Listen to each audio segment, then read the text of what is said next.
Welcome to the Recruiter Startup Podcast. I'm joined today by Poonam Mawani from, how do I say your company name? Azuki Accounts. And why is it called that? Because Azuki is a Japanese bean and we're bean counters. Okay. Well, look, thanks for coming on. Really excited to get into all this. I suppose best way to start is just give us a brief summary of your background before we go into the really good stuff. Yeah. So a qualified accountant, qualified in practice, mainly within audit and assurance, and then moved over to corporate finance within practice. Yeah. So I was doing a lot of EFG funding applications for small businesses at the time, doing a few mergers and acquisitions, and absolutely loved it. I thought, oh my God, what was I ever doing in audit? This is the calling in life. Unfortunately, it was just as the recession hit, so probably wasn't the best time to be in corporate finance. Yeah. And I was watching Dragon's Den one day and I thought, oh, wouldn't it be great working for one of these guys? At the time, I wasn't choosy. I sent my CV and a covering letter off to all of them. Got a few very polite rejection letters back. And I guess the short story is I started working for James Caan, who was on the panel at the time, working at Hamilton Bradshaw. So it was actually a joint venture company called HB Ryder, but part of the Hamilton Bradshaw group. And there I looked after all of the SME recruitment businesses in their portfolio. When I started, there were 4 companies in the group. When I left, there were 14. Okay. So yeah, that was how I ended up in recruitment. I fell into it. Yeah.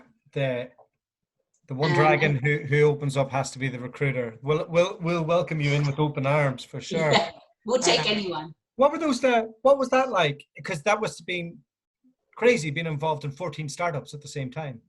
Yeah, I mean, some of them weren't quite startups. They had been going for a while, but had reached that limit of what they could probably do themselves in terms of the owner managers. It was a massive learning curve, going from practice into industry and doing things the Hamilton Bradshaw way as well was, definitely a massive learning curve. There were things that I experienced that I probably would never have even dreamt of, which was great. An example?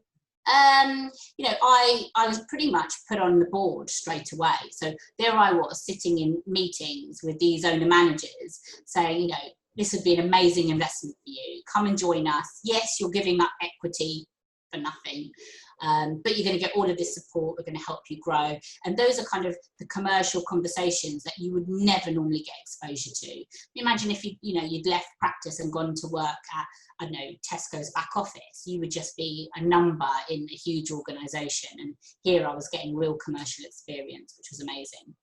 One of the things that probably founders always ask is, in those groups, how do they decide when you're allowed to hire the next hire? How does that happen from a numbers perspective, from you going, okay, my spreadsheet says you're healthy enough, let's make this happen? Is it on projected income or is it on money already banked? No, it should always be money that's already banked, so invoiced out business. And the main ratio is going to be your payout ratio, and that is ultimately how much you pay your sales team versus how much gross profit they generate for you. And you want it to be around 40%. And I wouldn't just look at it in a month in isolation. I would look at it in a period of time, or by a team in total, because you're always going to get some, big billers and some good billers. And actually what you probably want is a lot of just good billers, because actually they're the more cost effective ones rather than the very expensive comm schemes, high big billers.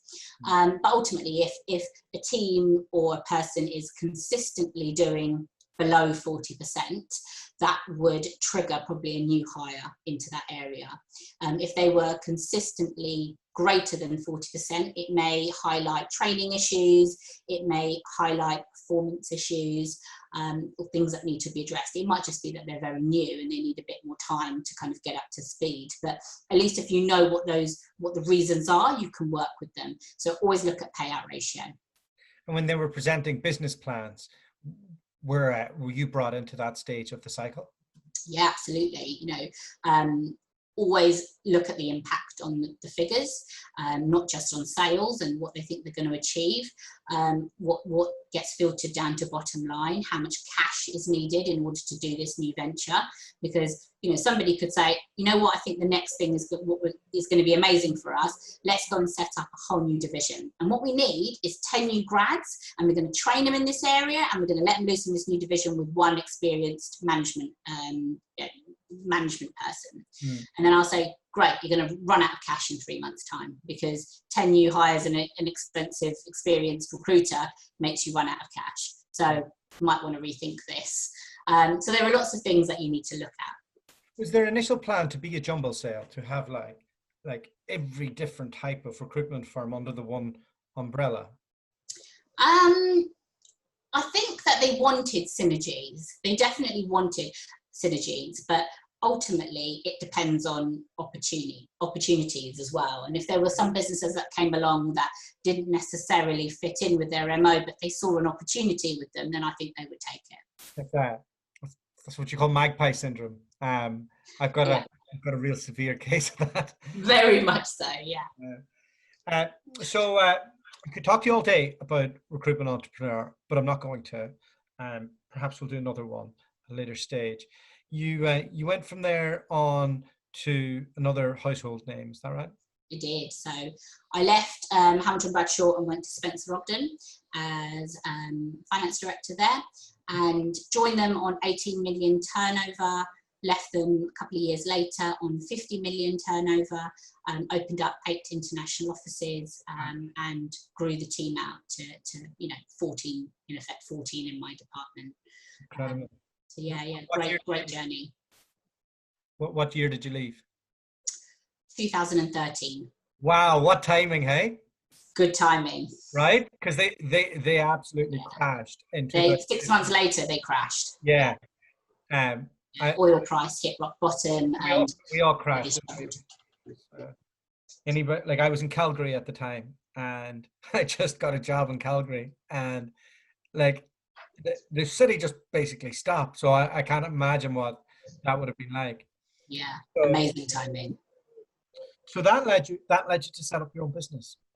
Yeah, well, after Spencer Ogden, I went to do consultancy. I was very pregnant at the time anyway. I'm not a stay-at-home mum. I have 3 children now, but I love my children to pieces, but I'm also good at what I do and happy to do what I do. When I left Spencer Ogden, I took on a project to help a business in-house when they were previously outsourced, and they were at the right time to hire a team, train them, and bring everything in-house. And the go live date for this new project was 3 weeks before my due date. And a week before my due date. And I thought, fine. First always comes late, no problem. Well, my first came 3 weeks early.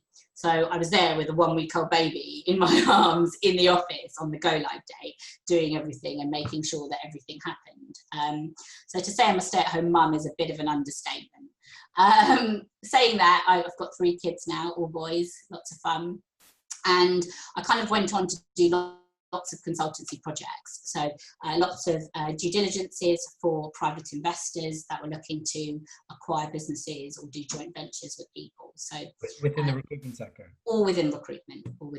So all this time you're starting to add strings to your bow.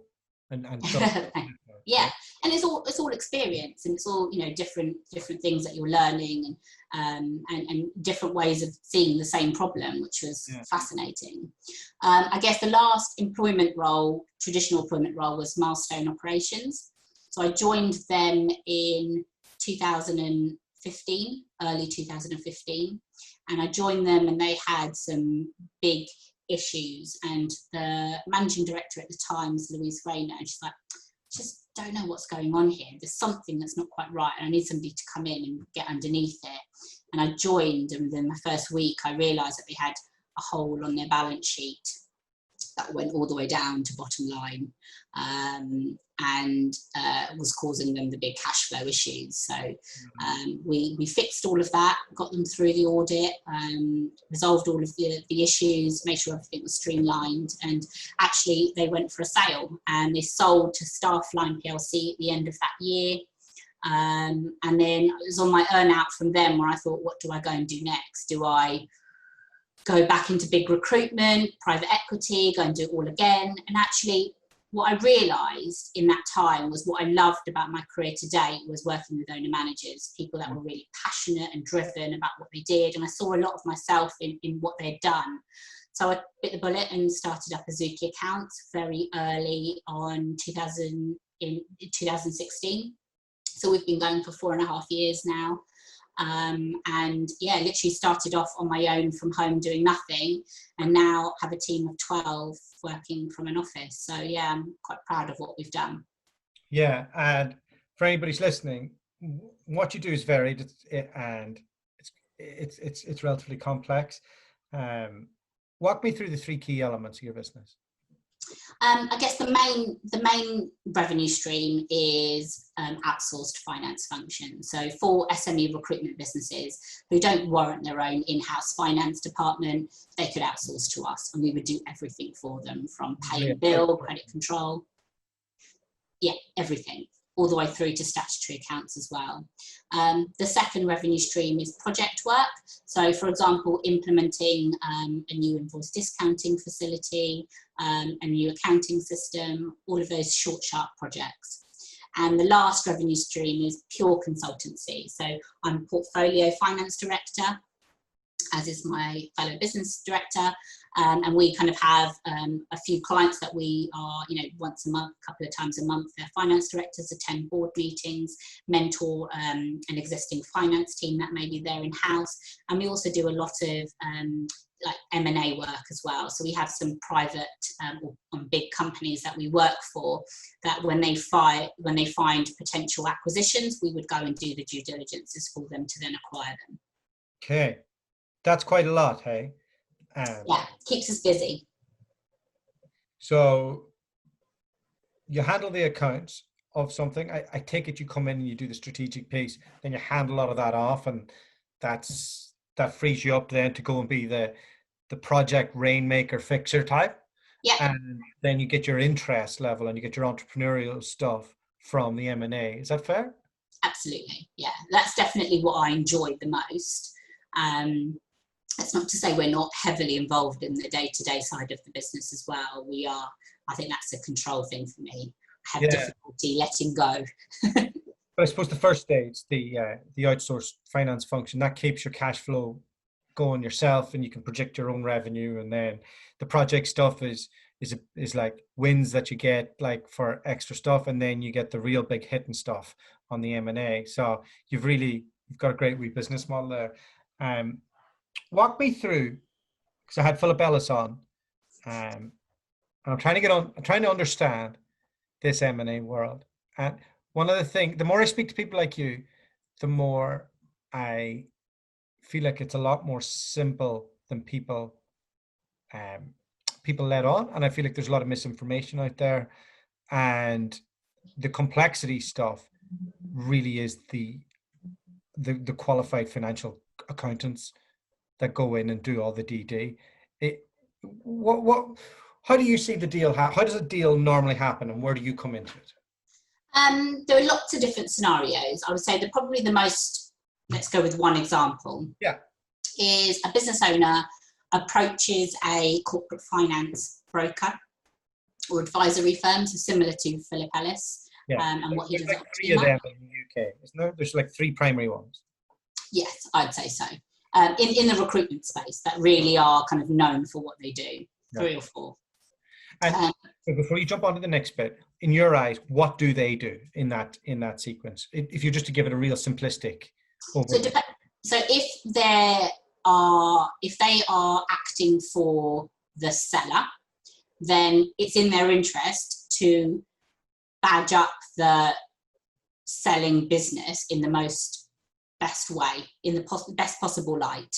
Okay. They want to make them seem, that they've got loads of opportunities. Anyone acquiring them still has lots of opportunities left in that business, because if they're in a very saturated market, then there's not much anybody else is going to want to buy them to do with them. So they're going to make them seem that they've got lots of opportunities, show them so they're going to do lots of visuals, lots of financial analysis on kind of their current numbers to make them look great, and then understand what's unique about them, and then go and approach lots of different potential buyers who may be interested in buying them. And would they probably look at quite a few and go, actually, you're not ready. Here's a non-executive director on the recruitment side to come in, and here's somebody like yourself to come in? Yeah, I would hope so. I would hope that they have honest conversations. I guess one of the battles will be aligning people's expectations with what they could sell their business for. There are many business owners that I've met that think that they could sell their business for £10 million tomorrow. Yeah. And then actually when you look at their numbers and you look at the potential opportunities that they have, they're more closer to 2 million really than 10. So then if someone's, coming to put them an offer to buy their business and they're saying, I'll buy you for 2 million, they're like, oh, that's an insult. I can't believe it. My business is worth 10 million. Yeah. I would hope that the Philip Ellis's of the world will have a conversation with them and manage their expectations. Okay. As we all have to do, it sounds quite similar to the role of a recruiter. No, you can't have the most amazing finance director who's done it all before, got 50 years of experience, loads of M&A activity, and you're only going to pay them 25 grand a year. Yeah. That stuff. So then what happens next in the sales cycle of this whole thing? Once they find a potential buyer who's interested, they will probably they should be signing NDAs and non-disclosure agreements, and then they might ask for some initial information. So it will be top level stuff. Most of the names will be blanked out, so no one will know any client names, contractor names, or anything like that. But it's more high level, just to kind of get underneath the business and understand whether it's a business that they want to buy. Once they're keen, they would then do a heads of terms offer. So, kind of an offer on what they want to pay, how they think it will look like, how much money they're going to get up front versus in tranches potentially, and how long the earn out period will be. Once everybody's happy with that and that's all been signed, then you go straight into due diligences. So there are lots of different ways you can do this. The seller can appoint their own people to do it, and that's what we often do. We're appointed by the sellers. Occasionally we've been appointed by the buyers, where we would in effect have a checklist of information. We would go through it. It would involve a site day where we would go and speak to the owners and key people if they are involved. Obviously at this stage they're probably not going to want to tell the team that they're looking to sell, so it's usually just with the owners. Everybody's going to see this podcast and they'll know whenever you turn up at the office. I do other things as well. Yeah, you're just doing the accounts. You're just doing the accounts. Yeah. Just see how you guys do stuff. Yeah. You might have to blur out my face like they do in the news. So while you're doing the DD stuff, what red flags are you looking for? There are lots of things that I would say are key things that we could go for. So one of them would be holiday pay. So if they've got a large number of PAYE temps, are they accounted for holiday pay correctly? Cut off. So at the end of each month, are they cutting off the month correctly? Because with large volumes of contractors, that could swing your numbers quite significantly. Also, if they're matching correctly. So for example, in a recruitment business, you tend to process pay and bill a week in arrears. So are they bringing the right weeks and timesheets into the right period? But yeah, lots of things that we would pretty much go for. Is there much stuff from their own internal staff that you look at as well? There might be some with staff. The key thing is whether you've got some underperformers in there or some efficiencies that you can do. So particularly the buyers that I know, they are massive on automation tech systems. So they're looking for bad systems, so bad as in, you know, in things that aren't efficient. Can they go in, implement their technology, and in effect cut out headcount? Because if they can do that, you make that profit straight to bottom line instantly. So what are the opportunities for them to come in and use as much technology as possible? Because actually that's going to be really attractive for them. Yeah. Where do you see deals falling over? The sales considerations, so how much they think their business is going to be worth, how much they can get up front,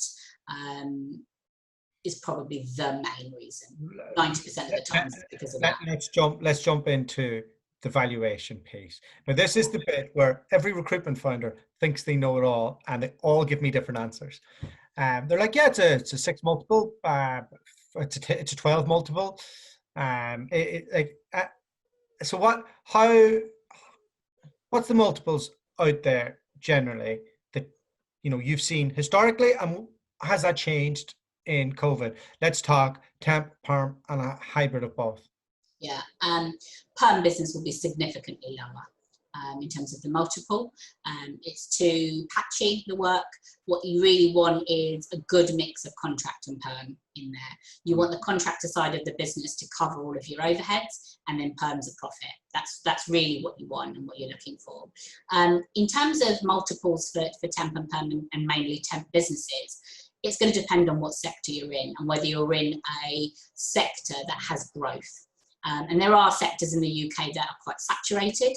So if they have opportunity to broaden those sectors, you're more likely to get a higher multiple. I would say for good, solid contractor businesses, you're looking at anything from 3 to 4 times up to maybe 8 to 9. But it depends. You've got to have every single box ticked and make sure there are no skeletons in your closet. That's your job. It's my job to find them. Yeah. And would you ever match together like a perm, like say if it's somebody's a perm only business and you're thinking, oh, well, maybe I'll add that to that contract business, or vice versa, and increase the multiple and put it together for a better deal? Does those type of things happen? I've seen people try to do it, and there is a massive problem with doing it. And the problems are the owner managers. So when you merge 2 companies, who's going to be the boss? Because they all want to be boss. Yeah. No one wants to say, you know what, I'm out, you know, because actually they still both need to be present and involved in the business to make sure that everything works well and they grow. Yeah. And secondly, culture is a massive issue. And all of the big businesses that have acquired other businesses will know that's probably one of the biggest friction points on acquiring businesses. Just let me jump you back a little bit. When you talk about the money up front in terms of that multiple to what gets paid on the earn out, walk me through what happens, what the expectations are, and maybe where it goes wrong. Yeah.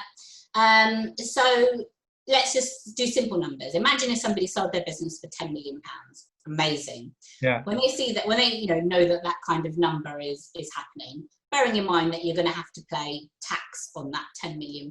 So really, it's not really £10 million. It's significantly lower. Yeah. But let's just say that you were to get 5 million. And other shareholders and taxes and all of that came into play. With that 5 million, what they really want to do is spend 5 million on day one. And they want to buy their houses, buy their nice cars, go on lots of holidays, wonderful, enjoy life. And that's why not, right? When you've worked really hard for your business, why not? Issue being cash is probably one of the biggest reasons why they don't just give you £5 million in one go. Because how do they raise £5 million? Not everybody has £5 million. Even these private investors, they don't have a bank balance with £5 million sitting there. And actually it's probably £10 million, which is what they need to pay you. What they will probably do is use your business to leverage up some debt. So they might get a term loan. They might try and use availability from your invoice discounting facility to fund a big tranche of it. And then what they want to do is out of the future profits, because they can convert a bit more down to bottom line with their synergies that they think that they're going to have. They want to then use those profits to then pay you out for the rest of it. So that's ultimately the reason why they do that. I've seen some earnouts linked to the company's performance, to make sure that the owner managers are still kind of semi-involved and making sure that, you know, end clients are happy, they're not going to pull their business away from them, or that they achieve the numbers that they said that they were going to do in forecasts. That's less and less so now. I think, you know, investors are realizing actually, you know, how to keep those people motivated when they can't make the business decisions is very difficult, but it does still happen. But ultimately it's down to cash and when they can afford to pay you in those tranches. Yeah, I've had Alex Elliott from Rice Ventures and Liquid Personnel on a couple of times, and I think he managed to get out quite quick whenever they sold, and they managed to have a bit of distance between themselves and the business, and prove that, and have the right structures in place. Is that rare for that to happen? Is the norm that somebody ends up staying for another 3 years, 5 years? And is that different if it's a private investor to a PE? I would say it's very rare that they actually stay. I did a sale where the owners wanted to stay in the business, or one of them in particular wanted to stay, and they were like, oh, this is great, I can work with you, this is amazing. 6 months in, they were like, I want out. You know, it's not my business anymore, you do things in a different way, it's just not how I envisaged it to be. And then they're kind of like, politely, can I back out of the room? So I would say that that's less and less so. And you know, people might think that they want to do it, but the reality isn't what they expected. Yeah. So, talk to me a little bit more about the PE side of what you do, because that's kind of the interesting piece where you're starting to get momentum. In that world, you come in at which point? Because let's say if it's a private equity firm, they appoint you, then you appoint a broker, then you do the DD? Or so we don't actually do much with private equity at all. Yeah. Reason being, all the big private equity and reputable companies will have their own teams to do DDs. That's pretty much what they will do all day, every day. So we tend to do a lot more private investors and big companies looking to buy businesses. Like a Walters wants to buy somebody in some country, and then you facilitate that in that way? Yeah. Well, imagine, you know, let's say Huntress. So, you know, the owners of Huntress sold out in, you know, whenever it was, 2008, sold all their shares, earned a huge packet. And they're like, actually... Set up start in May. Yeah. All right. Spencer Ogden. Yeah. And others, yeah. So they obviously have lots of cash. They don't necessarily want to go and set up another business from scratch. They may choose to invest in businesses and maybe either take it all over and buy 100% of the shares, or maybe acquire 50% in tranches and maybe, you know, have JVs and things like that. So lots of different ways. We're doing a lot of work for a tech investor, not necessarily a recruitment agency, but a complementary business to the sector who is looking to acquire lots of recruitment businesses. They have a particular MO. They look for businesses that are in a particular sector or of a different particular size. And if they find businesses that fit in with that, then they pay very good multiples because it's supply and demand. But I think it's about finding somebody that's really the right fit for you. If you're still going to remain in the business, you want somebody that's going to be the right fit for you, that you can work with. All right. Well, that's us today, Poonam. Thanks so much for coming on. Where can people find you? How can they get in touch with you, and who should reach out to you? Anybody wants to reach out to me, I'll chat to anybody. We're not choosy. Even if it's somebody who wants to pick my brain, I'm more than happy to have chats with people. Probably best place to find me is on LinkedIn. I think I'm one of the only Poonam Mawanis on LinkedIn, so look me up. Send me a message and I'll get back to you. All right. Thanks so much. Thank you so much.